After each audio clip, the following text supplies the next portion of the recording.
저는 다시 간단한 질문 하나를 하겠습니다. 우리가 신문이나 소설이나 영화나 기타 다른 오락물, 곧 라디오나 텔레비전이나 이와 유사한 것들과 함께 시간을 보내는 만큼 성경과 함께 시간을 보내고 있는가 생각해 봅시다. 제가 이런 것들을 정죄하고 있는 것은 아닙니다. 저는 이것이 저의 논법이 아님을 분명히 하고 싶습니다. 저의 주장은 의에 줄이고 목마른 사람이 이런 일에 쓸 시간을 가지고 있으면 성경을 위해 시간을 더 많이 가져야 한다고 말하고 싶을 따름입니다. 성경을 연구하고 읽으십시오. 성경 말씀을 깨달으려고 애쓰십시오. 성경에 관한 책들을 읽으십시오. 그런 다음 기도하십시오. 이 선물을 주실 수 있는 분은 하나님입니다. 우리는 이것을 위해서 하나님께 기도합니까? 그의 존전에서 얼마나 시간을 보냅니까?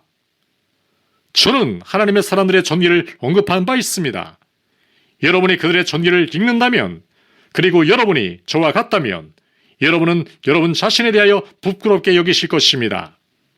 그들이 너무 피곤해서 기도할 수 없었을 때인 밤에 한 기도는 그만두고서라도 여러분은 이 성도들이 매일 기도하면서 4-5시간씩 보낸 것을 발견할 것입니다. 그들은 그날의 가장 좋은 시간을 하나님께 바쳤습니다. 의에 줄이고 목마른 사람들은 기도와 묵상으로 시간을 보내며 이 생에서의 그들의 존재가 어떤 것이며 무엇이 그들을 기다리고 있는가를 생각하였습니다. 그런 다음에는 제가 앞서 말씀드린 대로 이 일에 도움이 될 성도들의 전기와 모든 문서들을 손에 넣어 읽을 필요가 있습니다. 제가 이미 보여드린 실례로 증명해 보인 것과 같이 참으로 의를 원하는 사람들의 행위가 이와 같습니다. 의에 줄이고 목마른 자는 이런 일을 모두 행하는 것을 말하며 이렇게 하고 나서 이것으로는 충분하지 않으며 이것이 결코 의를 생산하지 않으리라는 것을 인식하는 것입니다. 의에 줄이고 목마른 사람들은 거의 미친 사람같이 됩니다. 그들은 이런 일들을 모두 합니다. 그들은 어디서나 의만을 찾습니다. 그래도 그들의 노력이 의로 인도되고 있지 않음을 합니다. 그들은 바디메오나 주께서 말씀하신 귀찮게 조르는 과부와 같습니다. 그들은 그것을 얻기까지 그분에게 계속 조릅니다. 그들은 주의 사자와 씨름을 한 야곱과 같습니다. 그들은 금식도 하고 맹세도 하고 기도도 했지만 얻지 못하고 하나님께서 그에게 그것을 주시기까지 무능하고 무력한 상태에서 이런 일을 계속한 루터와 같습니다. 이것은 어느 시대, 어느 나라, 어느 성도들에게나 그러합니다. 여러분이 누구를 쳐다보든 상관이 없습니다. 이 일은 결국 이렇게 되는 것 같습니다.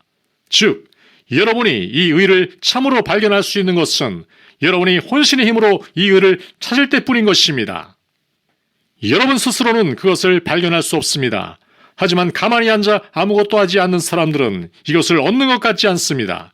이것이 하나님의 방법입니다. 하나님의 방법이 이러한 것입니다. 하나님은 말하자면 우리를 계속해서 인도하십니다. 우리는 무슨 일이든 해봅니다. 가진 짓을 다 해보고 나서도 우리는 여전히 비참한 죄인들입니다. 그럴 때 우리는 어린아이들처럼 이것을 하나님의 선물로 받아야 할 것을 알게 됩니다. 좋습니다. 우리가 의에 줄이고 목마른지 아닌지 증명할 수 있는 몇 가지 방법을 말씀드리겠습니다. 이것이 우리 생의 최대의 의욕이 되고 있습니까? 이것이 우리의 가장 큰 소원이 되고 있습니까? 정직하고 진실되게 나는 이 생에서 다른 무엇보다 하나님을 알고 주 예수 그리스도를 닮으며 가진 모양과 형태로 나타나는 자아를 제거하며 항상 전적으로 하나님의 영광과 그의 명예를 위해 살려고 의욕한다고 말할 수 있습니까? 실제적인 의미에서 한마디 말씀만 하고 이 장의 결론을 맺겠습니다. 이것이 어째서 우리 모든 사람의 가장 큰 의욕이 되어야 하는가? 저는 이 질문을 이렇게 답합니다. 하나님의 의를 가지지 못하고 있는 사람들은 모두 하나님의 진노 아래에 있어서 파멸에 직면하고 있다고 말입니다. 이 생에서 예수 그리스도의 의로 옷 입지 못하고 죽는 사람은 누구나 절대 절망과 참회에 이르게 됩니다. 이것이 성경의 가르침이며 이것이 성경의 말씀입니다. 하나님의 진노가 그에게 있습니다. 우리를 하나님과 올바른 관계를 맺어주며 하늘에 가서 그와 함께 그의 거룩한 존전에서 영혼을 보내게 할 수 있는 것은 오직 이 의뿐입니다. 이 의가 없이는 버림받고 저주받으며 파멸의 운명을 갖게 됩니다. 이것이 이 생에서 모든 사람의 최고의 의역이 되지 않고 있는 것은 얼마나 놀라운 일입니까? 이 의는 이 생과 내 생에서 축복을 받는 유일한 길입니다. 죄의 절대 가증성을 여러분에게 논증해 드리겠습니다. 죄는 하나님께 너무나 더러우며 또한 그 자체로서도 더러우며 우리에게까지도 더럽습니다.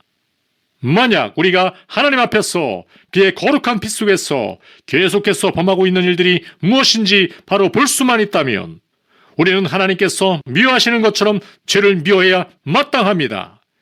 이것이 의에 줄이고 목말라 하는 것, 곧 죄를 미워하는 큰 이유가 됩니다. 하지만 끝으로 저는 이것을 적극적인 형태로 표현하고자 합니다. 만일 우리가 이 의의 생활과 열광과 경의를 조금이나마 알고 있다면 우리는 다른 아무것도 의욕하지 않게 될 것입니다. 그러므로 주 예수 그리스도를 바라봅시다. 우리의 삶은 그의 삶과 같아야 합니다. 우리는 그를 닮아야 합니다. 주님을 따른 사람들의 삶을 바라봅시다. 여러분은 이 사람들과 같이 살고 싶지 않으며 그들처럼 죽고 싶지 않습니까? 어느 모로나 이것과 비교될 만한 삶이 또 있습니까? 사랑과 희락과 화평과 오래 참음과 자비와 양성과 충성과 온유와 절제와 같은 성령의 열매를 나타내며 거룩하고 깨끗하고 순결한 삶이 또 어디에 있습니까? 얼마나 고귀한 삶이며 얼마나 훌륭한 성격입니까? 이것이 사람다운 사람이라 하겠습니다. 이것이 사랑의 삶이어야 하겠습니다. 이런 일들을 참으로 한다면 우리는 이 이하의 일들을 하나도 의욕하지 않을 것이며 우리도 사도 바울과 같이 내가 그리스도와 그의 부활의 권능을 알고 그의 고난에 함께 참여하여 그가 죽으신 모양으로 죽어 어떻게 해서든지 죽은 자의 부활에까지 이르려는 것입니다. 라고 말할 것입니다. 여러분의 의욕도 그러합니까? 좋습니다. 구하라 주실 것이요 찾으라 찾아질 것이요 문을 두드리라 열릴 것입니다. 의에 줄이고 목마른 사람들은 복이 있습니다. 그들이 배부를 것이기 때문입니다.